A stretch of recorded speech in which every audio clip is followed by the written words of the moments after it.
Hallelujah, hallelujah. आज हम लोग देखेंगे कि प्रभु भोज, इसका मतलब क्या है, प्रभु भोज कैसे लिया जाते हैं और प्रभु भोज कौन लोग लेते हैं। जिनका बपतिस्मा हो चुका है वो लोग प्रभु भोज लेते हैं। अब प्रभु भोज लेने के तरीके हम लोग यूँ ही लेते हैं। हम लोग देखेंगे, या स्पष्ट रूप से देखेंगे कि प्रभु भोज कैसे लिए जाते हैं। हम लोग जाएंगे पहले कुरिन्थियों की किताब, इसका 11वां अध्याय 26 से लेकर 32 तक। हम लोग पहले कुरिन्थियों इसका 11वां अध्याय 26 पढ़िए। क्योंकि जब कभी तुम ये रोटी खाते और इस कटोरे में से पीते हो तो प्रभु की मृत्यु को जब तक वो ना आए प्रचार करते हो। आमीन। वचन स्पष्ट पढ़े और उस लाइन को भी अंडरलाइन आपको करना है।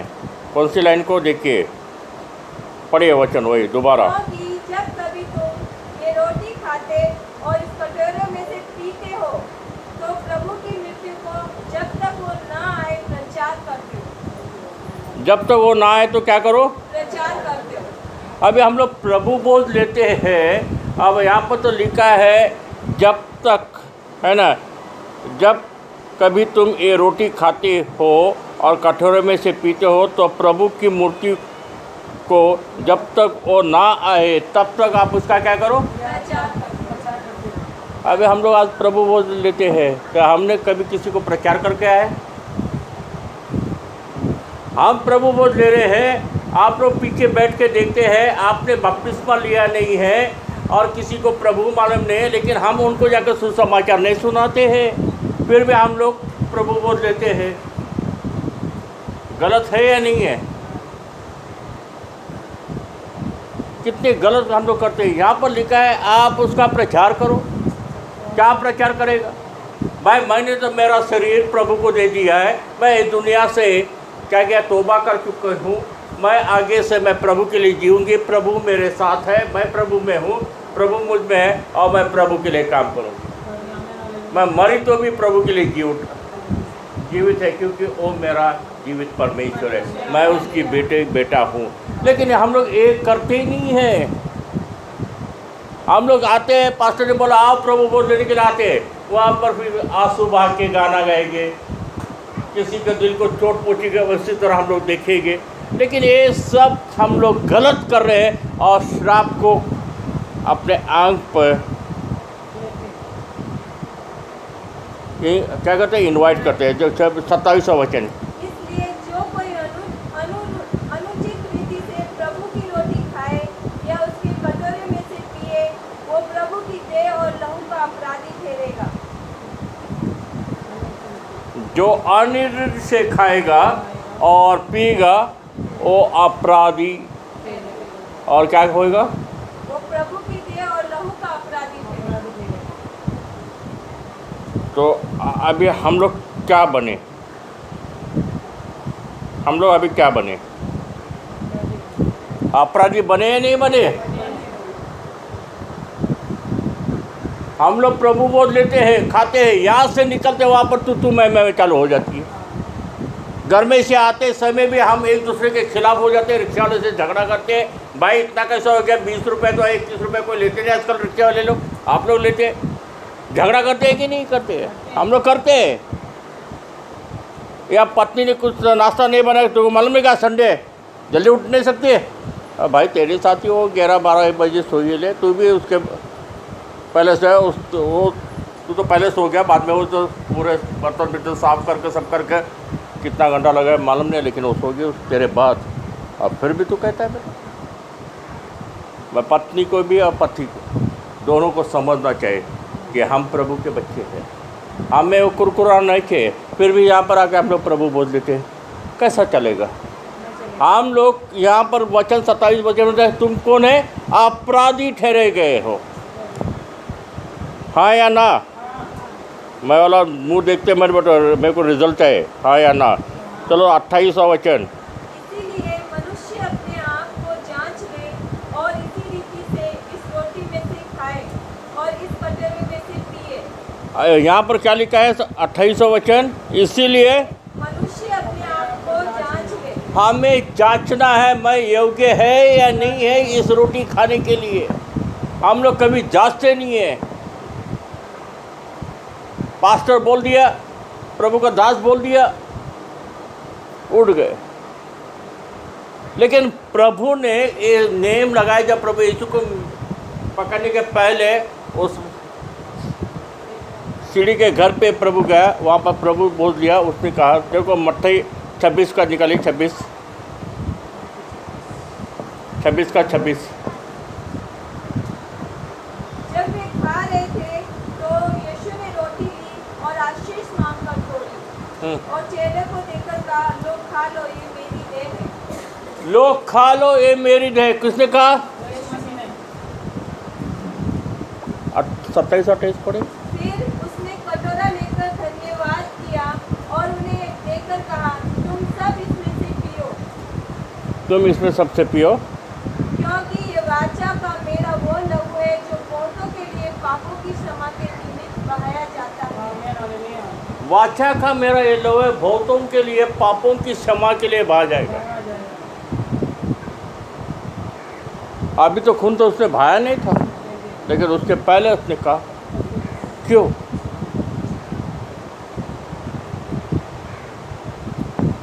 उसको मालूम था मुझे इस बच्चों, ये कार्य मेरे पिता ने मुझे सौंपा है, वो उसको पूरा करना है। और उसने 29वां वचन पढ़े। मैं तुमसे कहता हूँ कि दाख का ये रस उस दिन तक कभी ना पीऊंगा जब तक तुम्हारे साथ अपने पिता के राज्य में नया ना पीऊं। देखो, तब तक मैं नहीं पीऊंगा जब तक मैं अपने पिता के राज्य में। अपने पिता के राज्य। ये किसने कहा? अब प्रभु ने चेलों को बताया, तो चेलों ने प्रभु को बताया। 12 चेले थे वहाँ पर, पौलुस था वहाँ पर। तो फिर यहाँ पर करंथियों में पौलुस क्या करता है? आया ना कंफ्यूजन? 11 पहले करिंथ, इसका 11 का 23 से पढ़िए। क्योंकि ये बात मुझे प्रभु से पहुंची पौलुस कहते हैं ये बात मुझे प्रभु से मालूम पड़ी है और मैंने तुम्हें भी पहुंचा दी। और मैंने तुम्हें पहुंचा दी। हाँ, फिर प्रभु यीशु ने जिस रात वो पकड़ाया गया रोटी ली और धन्यवाद करके उसे तोड़ी और कहा, ये मेरी देह है जो तुम्हारे लिए है, मेरे स्मरण के लिए यही क्या करो।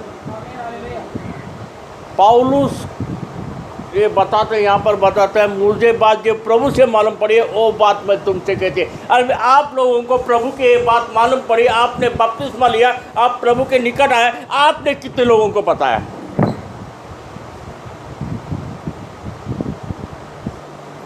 बहुत से केस में प्रभु बोझ होते हैं, सफ़ेद कपड़े ड्रेस डाल के आता है। अच्छी बात है, वो शुद्धता का प्रतीक नहीं है।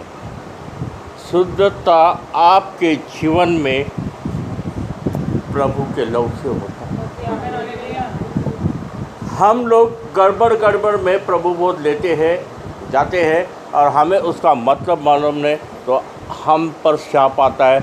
इसीलिए हमारे घर में बहुत सारी बीमारी, बहुत सारे अड़चन, बहुत सारे क्लेश और बहुत सारी बात होती है।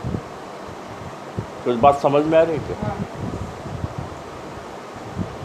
इसलिए हमारा कौन सा ही काम सफलता नहीं होता। पौलुस एक ज़माना में प्रभु के विरोध काम करता था। जब प्रभु ने इसको चुना तब प्रभु की एक एक बात उसने गहराई से याद किया, उसको फॉलोअप किया और एक अच्छा शिष्य बन गया। हम भी प्रभु के विरोध थे, हमें भी प्रभु ने चुना, हमने भी प्रभु से वादा किया, लेकिन उस पौलुस की तरह हम नहीं बने। हमें बनने की गरज है। आज हर एक घर में, हर एक समाज में, हर एक चर्चेस में एक फैशन बन चुका है, लेकिन प्रभु का वचन ये फैशन नहीं है, ये हमारे हृदय की आँख खोलने वाला वचन है। बहुत सारे लोग दौड़ पे लगे हैं, दौड़ रहे हैं स्वर्ग में जाने के लिए, लेकिन वही जाएंगे जो उसकी इच्छा अनुसार चलते हैं। अभी यहाँ पर हमें एक चेतावनी मिला। आज तक हम लोग को प्रभु बोध के बारे में कुछ मालूम था क्या? हम लोग आते थे, लेते थे, झगड़ा करके आते थे भी लेते थे, हम लोग एक दूसरे का मुंह देख के भी लेते थे, वो क्या बोलेगी, वो क्या बोलेगा, डर के मारे लेते थे। लेकिन आप अपने ऊपर श्राप लेके आते थे, लेने वाला भी और देने वाला भी श्रापित बनता था, क्योंकि उसी में देखो वो वचन पढ़े 28। इसलिए मनुष्य अपने आप को जांच ले और इसी रीति से इस रोटी में से खाए और इस कटोरे में से पिए। अपने आप को मनुष्य को जांचना है। क्या हम अपने आप को जांचते हैं? तो हम लोग जब जांचने के लिए बैठेंगे तो हम जांचने में 99 ने 101% हम लोग नेगेटिव हो जाएंगे। क्यों? हमारे अंदर वो पाप है, बोलने के द्वारे, क्रिया के द्वारे, करने के द्वारे, एक दूसरे के द्वारे। फिर हम प्रभु बोध क्यों लेते हैं? प्रभु ने ऐसे भेदभाव लिया, नहीं मेरे पीछे जो आ रहे हैं मेरे चेले, उनके लिए मैं जान दे रहा, ऐसा बोला क्या? प्रभु ने इस दुनिया में हर एक को समान प्रेम दिखाया, तो हम लोग क्यों नहीं प्रेम और रखते हैं? तो हम खुद को मसीही समझते हैं, मसीह के चेले समझते, मसीह के बच्चे समझते, हम में वो पिता का गुण क्यों नहीं है? इसके लिए क्योंकि हम दुनिया के पाप से मिले हुए हैं, उसका नाम है शैतान। और इसीलिए हम लोग टेंशन में है, इसलिए हमारा घर का कौन सा ही काम सक्सेस नहीं होता है, या तो हमारे शरीर की कौन सी बीमारी सक्सेस नहीं होती। बाइबल में एक वचन लिखा है, बीमारी ये प्रभु के गौरव के लिए है ना। तो हम बीमार है, फिर हम लोग प्रार्थना करते, विश्वास से करते ना, फिर चंगाई क्यों नहीं होते? कारण इधर है, आयोग्य रीति से लिया हमने, ध्यान रहे। 30 वचन पढ़िए। इसी कारण तुम में बहुत से निर्बल और रोगी हैं और बहुत से सो भी गए। देखो, इसी कारण तुम में से बहुत से निर्बल और रोगी हैं और बहुत से सो भी गए। अभी कौन बोल रहे हैं? प्रभु का वचन बोल रहे हैं। तो जांच लो, हम लोग क्यों रोगी है, क्यों सो रहे, क्यों बीमार हम में आ रहे? क्योंकि हमने प्रभु से वादा किया, लेकिन प्रभु के साथ वफादार हम लोग रहते नहीं है।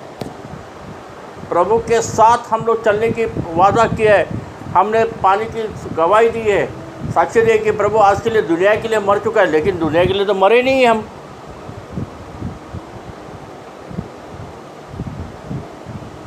मरना, हवा मरी थी क्या? एक आज्ञा तोड़ी, प्रभु ने कहा जे फल खाएगा वो मर जाएगा, वो मरी क्या? तो आत्मिक रीति से वो मर चुके। हम भी आत्मिक रीति से मर चुके हैं। हम जीवित हैं, लेकिन हमें नाना प्रकार की अड़चनी से हम लोग घेरे हैं, और सिर्फ दिखावे के लिए हम मसीह के होते हैं। गलत है। आगे 31-32। यदि हम अपने आप को जांचते तो दंड ना पाते, परंतु प्रभु हमें दंड देकर हमारी ताड़ना करता है, इसलिए कि हम संसार के साथ दोषी ना ठहरें। हम लोग इसी तरह से दंड के काबिल हो जाते हैं। फिर प्रभु क्या कहते हैं वहाँ पर? यदि हम अपने आप को जांचते तो दंड ना पाते, हाँ, परंतु प्रभु हमें दंड देकर हमारी ताड़ना करता है, इसलिए कि हम संसार के साथ दोषी न ठहरें। प्रभु हमें डांटता है क्योंकि हम इस संसार के साथ ना जुड़े।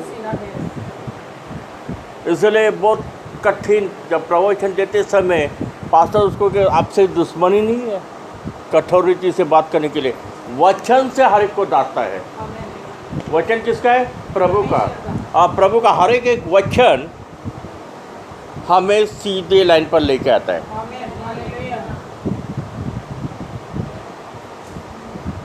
तो हम लोग गलत फहमी ले, नहीं नहीं मैं नहीं जाऊँगी, वो पास्टर बहुत बोलते हैं आजकल, उनका मुंह बहुत भारी हो चुका है अभी, है ना। अरे पास्टर नहीं बोलता है, पास्टर का कुछ नहीं है यहाँ पर, लेकिन ये वचन प्रभु का है, प्रभु के चेलों ने लिखा है, प्रभु के दासों ने लिखा है। और उसने लिखा है उस ज़माने में वो लोग करते थे, और जब उन्होंने करते थे तो इस तरह से चलते थे। जब वो प्रवचन करते थे वहाँ पर कोई बीमारी नहीं रहते थे।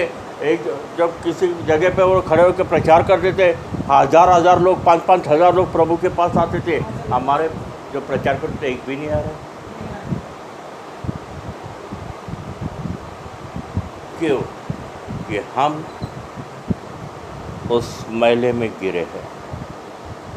प्रभु बोल लेना यानी कि आपको किसी एक को प्रभु के पास लेके आना है। चलो हम लोग देखेंगे पैरेटियों के काम 2 का 42 से लेके 47 तक।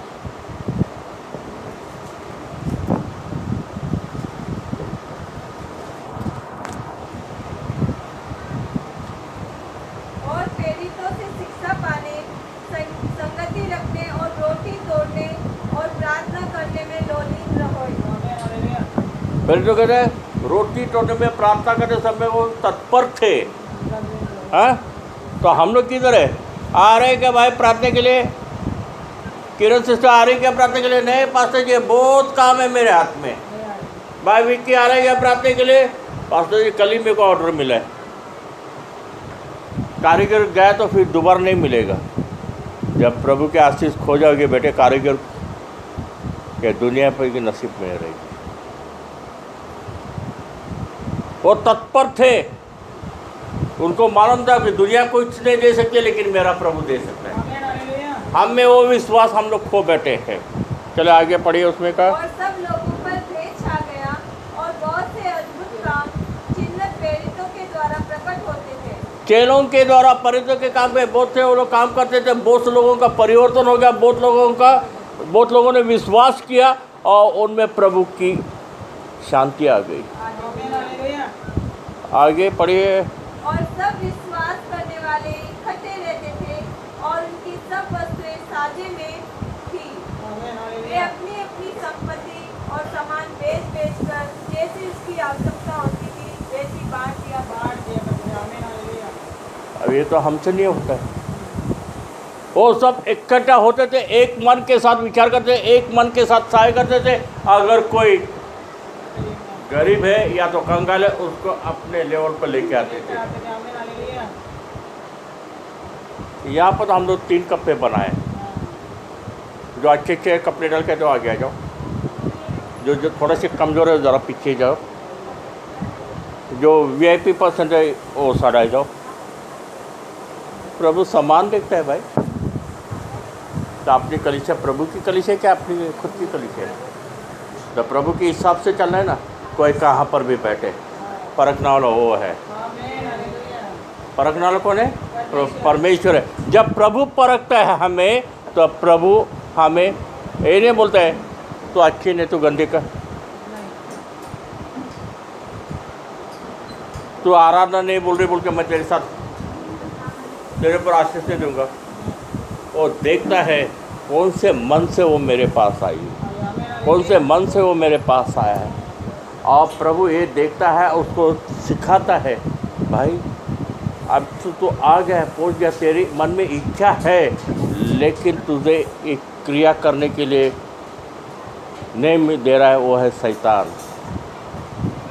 जब तक हम शैतान को ना रुका सकते हैं, ना उसको बांध सकते हैं, तब तक हम एक क्रिया नहीं कर सकते। शैतान आपको लालच दिखाता है, और जब वो लालच में लेके आता है तब आप प्रभु की आज्ञा तोड़ते हैं। इसीलिए हम प्रभु के निकट नहीं हैं।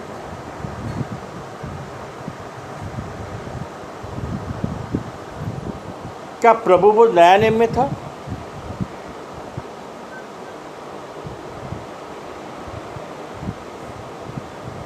प्रभु आने के पहले भी था ना? क्या नहीं था? देखेंगे हम लोग उत्पत्ति इसका 14वां अध्याय 17 से लेके 20 तक।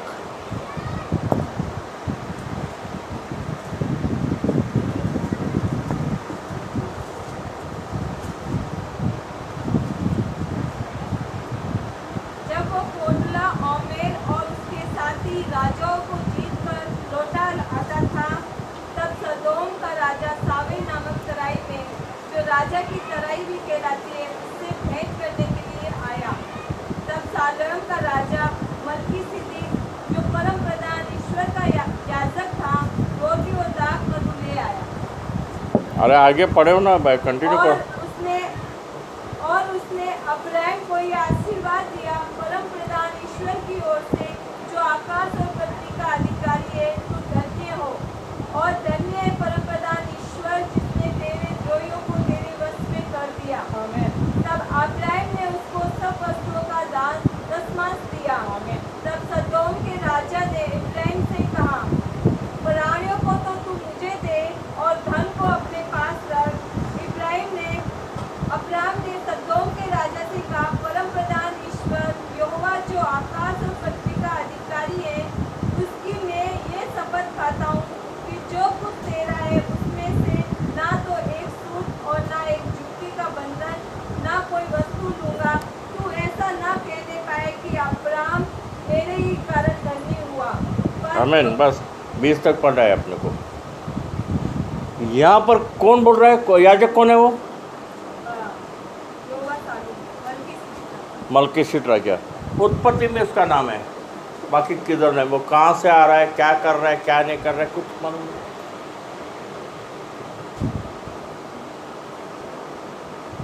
उधर क्या लेकर? ड्राकुला सा लेके है ना, ड्राकुला था और रोटी लेके है ना, हाँ, उसको दिया, वो खाया, बोला। और क्या बोला? जरा पढ़े, वचन पढ़े वो। और उसने अब्राहम को यह आशीर्वाद दिया, परम प्रधान ईश्वर की ओर से, जो आकाश और पृथ्वी का अधिकारी है, तू धन्य हो। 18-19 वचन पढ़ी। तब सालोम का राजा मलकीसिदक, जो परम प्रधान ईश्वर का याजक था, रोटी और दाख मधु ले आया और उसने अब्राहम को यह आशीर्वाद दिया। बस वो क्या लेके आया? रोटी लेके आया। किसको दिया? अब्राहम को दिया। और उसने आगे के जो बात किया उसने की। अब्राहम को यह आशीर्वाद दिया, परम प्रधान ईश्वर की ओर से, जो आकाश और पृथ्वी का अधिकारी है, तू धन्य हो। अब्राहम को क्या किया उसने? आशीर्वाद दिया। जब उसने आशीर्वाद लेने के बाद अब्राहम ने क्या किया? 19-20 वचन क्या पढ़े? और धन्य है परम प्रधान ईश्वर, जिसने तेरे द्रोहियों को तेरे वश में कर दिया। धन्य है वो प्रभु जो शत्रुओं को तेरे वश में कर दिया। और फिर उसके बाद तब अब्राहम ने उसको सब वस्तुओं का दसमांश दिया। तब अब्राहम ने सब वस्तु जहाँ से लेके आया था उसमें का 10वां भाग दसमांश दिया। क्या प्रभु बोझ लेते समय आपकी कमाई का 10वां भाग देते हो? दिल से पूछो। नया नेम में कहाँ पर लिखा है? जुने नेम से चालू है। दसमांश इसके लिए दिया उसने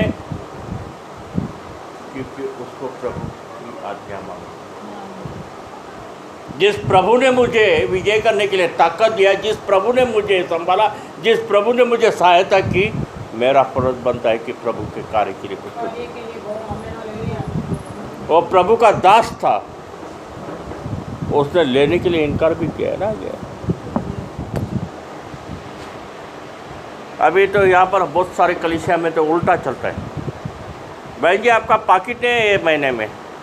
मैं औरंगाबाद गया तो वहाँ पर चौक गया मैं, एक XYZ पास्टर ने मुझे पूछा, पास्टर प्रेज द लॉर्ड, बोला प्रेज द लॉर्ड, आपका बॉम्बे में बहुत सारे मेंबर्स रहेंगे? हाँ बोला है। तो आपका दसमांश बहुत आता रहेगा? बोला प्रभु उस दसमांश पे आशीष दे। बोला जो देते हो तो गुप्त है। बोला मैं क्यों बताऊँ? बोला नहीं हमारे यहाँ पर तो नेम लगा, आप भी कर दो। जिसका पगार कुछ भी हो, हर महीना 5,000 का पाकिट आने चाहिए। तो हमारे चर्च के मेंबर, उनके बच्चों की शादी में हम लोग उनको सहायता करेंगे, मरने के बाद उनको कब्रिस्तान में दफनाने के लिए खड्डा। पास्टर जी आप कितने देते हो? मैं जब प्रभु के लिए कार्य कर रहा हूँ,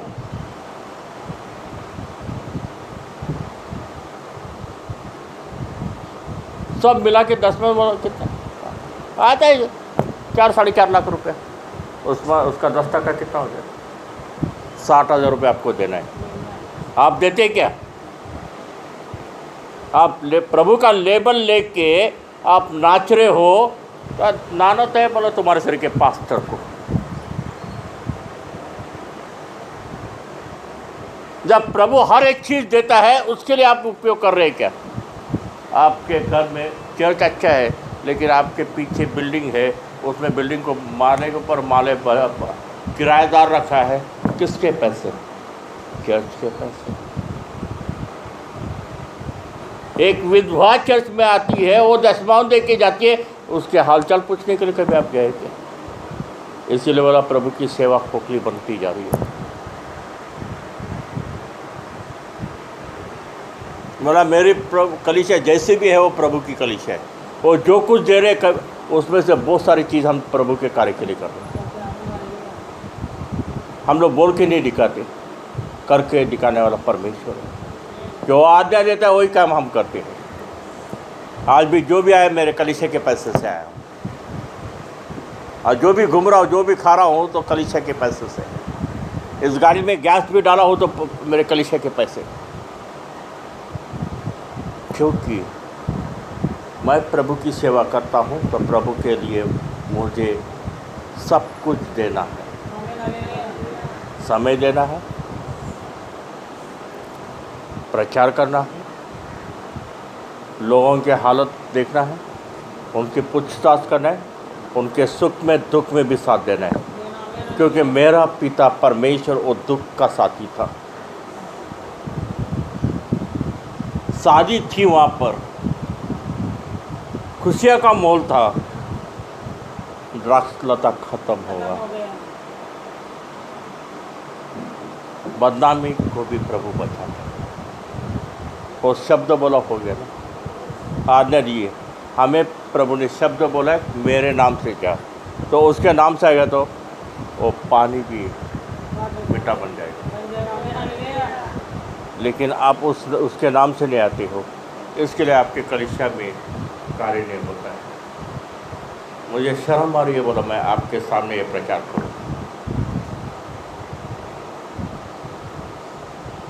वहाँ से मैं निकल गया, दूसरी जगह गया, आप प्रभु के कार्य कर। उसके बाद क्या हुआ मेरे को मालूम नहीं, लेकिन उसके कलीसिया के लोग बोलते थे आपके आने के बाद बोला हमारा 500 का मनी पर जिसको जितना देना उतना दे दो। मैं कहने का मतलब है उसको सिस्टम मत बनाओ। पैसा देना सिस्टम है, आपको पहला क्या करना है? अरे पहले करेंट 11 में 26 27 में पढ़ा ना, 26 में पढ़ा नहीं क्या? भूल गया इतनी जल्दी? क्या पढ़ा? पढ़ो पहले करेंट 11 26।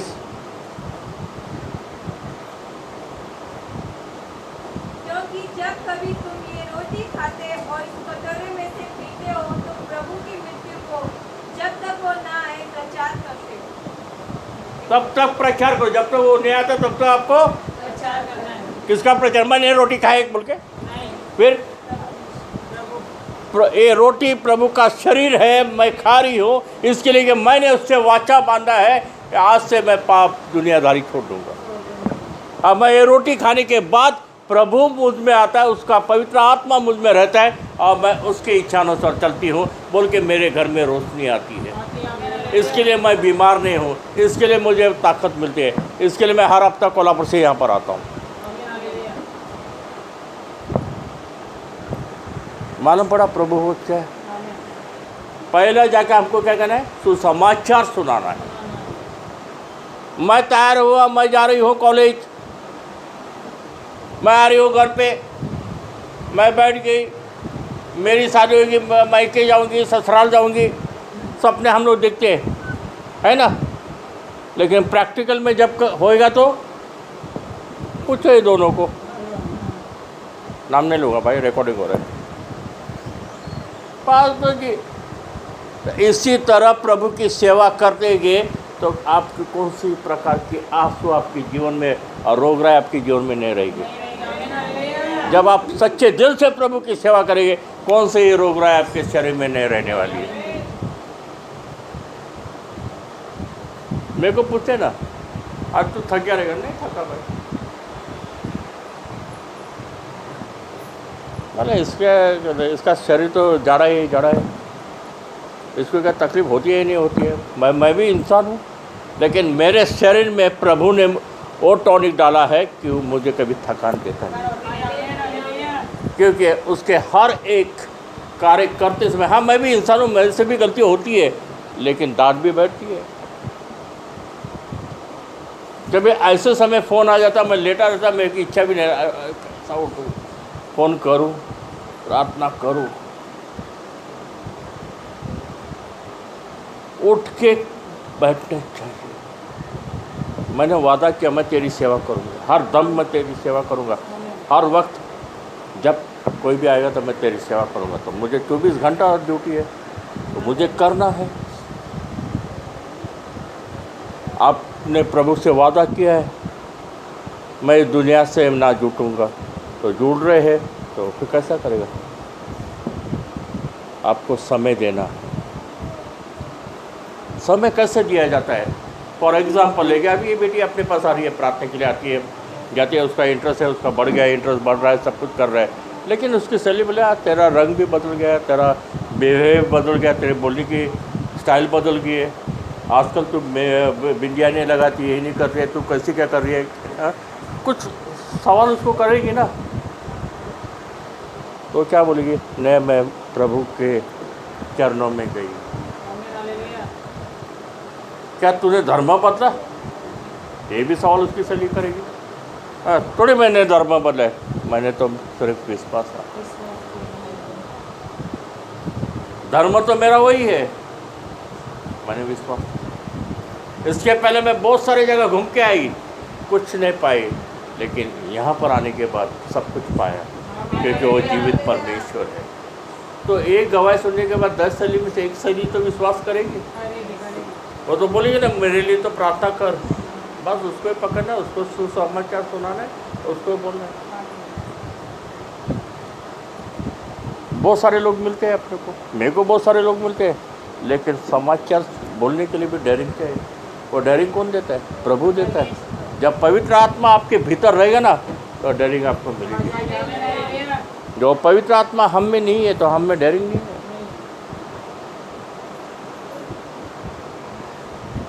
दूसरी चीज़ है, हमें क्या करना है? दशमांश देना है। और गलतियाँ का देखो, गलतियाँ 5 में कुछ तो हमारा स्वभाव, गलतियाँ 5 का 18 से लेके 21 तक।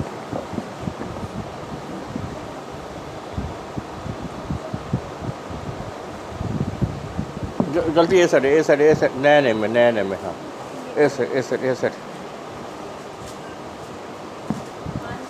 5 का 18। और यदि तुम आत्मा के चलाए चलते हो तो व्यवस्था के अधीन ना रहे। आगे पढ़ना। शरीर के काम तो प्रकट है, अर्थात व्यभिचार। देखो कंटिन्यू करो पहले से। शरीर के काम तो प्रकट है। अरे वो नहीं भाई, पहले से वचन पकड़ ले। और यदि तुम आत्मा के चलाए चलते हो, यदि तुम आत्मा के चलाए चलते हो, व्यवस्था के अधीन ना रहे। व्यवस्था के अधीन ना रहे। शरीर के काम तो प्रकट है। शरीर के काम प्रकट है, व्यभिचार, गंदे काम, लुचपन, मूर्ति पूजा, टोना, भेद, झगड़ा, ईर्ष्या, क्रोध, विरोध, फूट और विधर्म, दाह, मतवालापन और गीला। 21 तक पढ़ना है आपको। इसके जैसे और काम है, इनके विषय में मैं तुमसे पहले कह देता हूँ, जैसे पहले भी कह चुका हूँ, ऐसे काम करने वाले परमेश्वर के राज्य में वारिस ना होंगे। अभी यहाँ पर परमेश्वर के राज्य में वारिस नहीं होंगे। उसमें से बहुत सारी चीज़ बचते हैं, उसमें मतलब क्या लिखा है? मतलबापन है नहीं, क्या अपने में है या नहीं है? हम सब में है। मतलब के लिए अभी मुझे जाना है तो भाई विक्की को लाली मस्का लगाऊंगा, और रुकना है जाएगी ना, रुकना विक्की रुको ना ज़रा सा, जाएगी यार। बाद में पास्टर जी चलो मुझे जाना है, नहीं रुकना ज़रा सा जाएगा। अभी वो भी बेचारा रुके, पास्टर जी बोला तो रुके, कुछ तो काम नहीं। मेरा मतलब निकालने के लिए मैं इसको रुका था, क्योंकि मुझे यहाँ से जाना। ये भी हम में नहीं चाहिए। तो उसके बाद घमंड भी हम में नहीं चाहिए। इसके बाद मुंह फुका के बैठना, वो भी नहीं चाहिए। कठोर रीति से देखना वो भी नहीं चाहिए।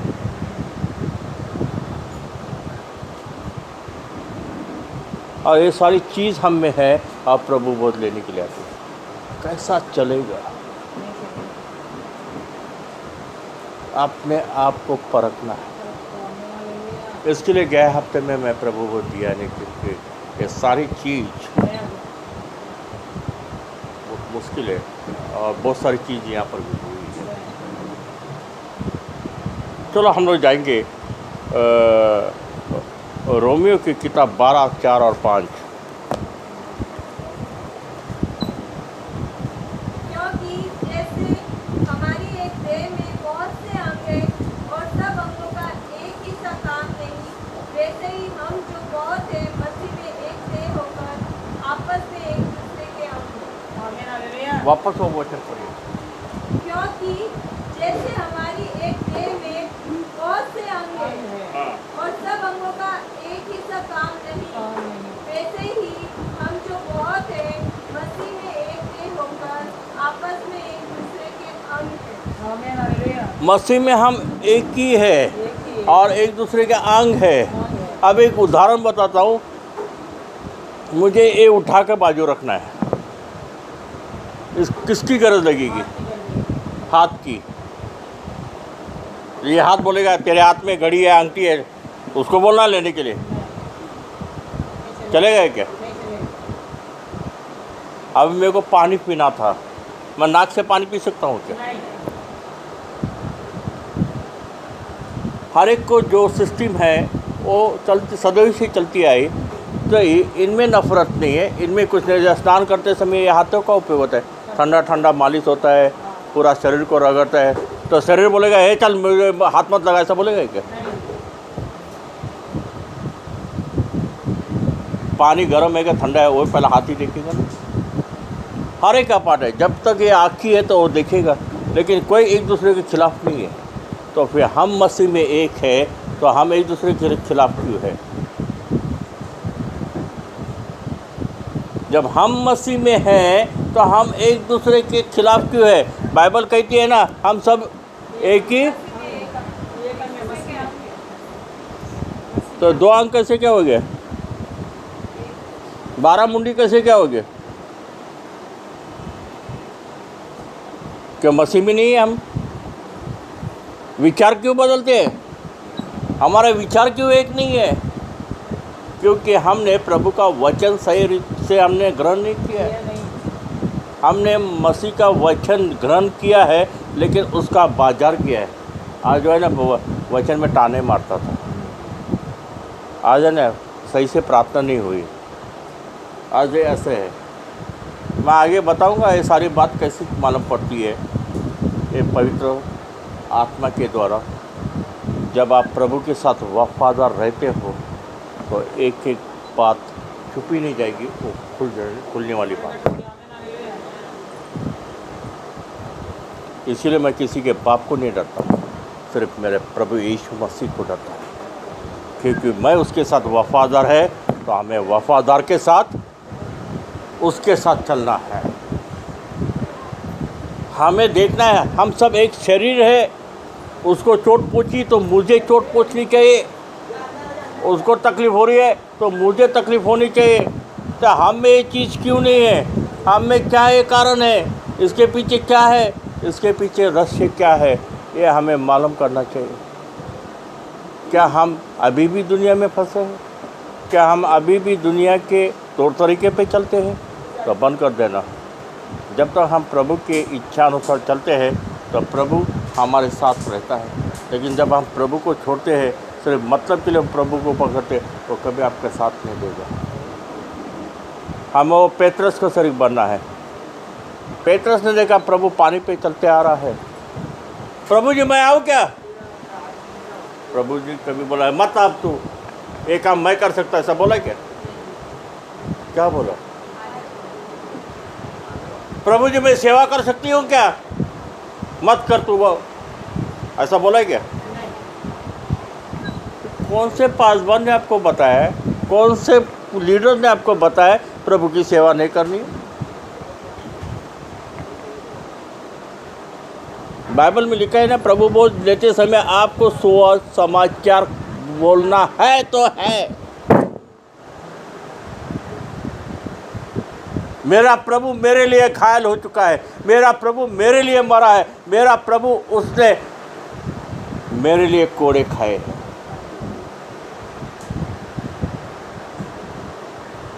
नहीं, हम आते बिंदास, आओ भाई दे दो, लेने के लिए हम तैयार। मालूम है आप लेते हो और बाद में शराब भी लेके जाते हो। इसीलिए कलीसिया नहीं बढ़ती है, इसीलिए लोग नहीं आते, इसीलिए आपके बच्चे जब कलीसिया में आते हैं मनमानी करते हैं, क्योंकि आपने उनको प्रभु की शिष्ट नहीं सिखाई।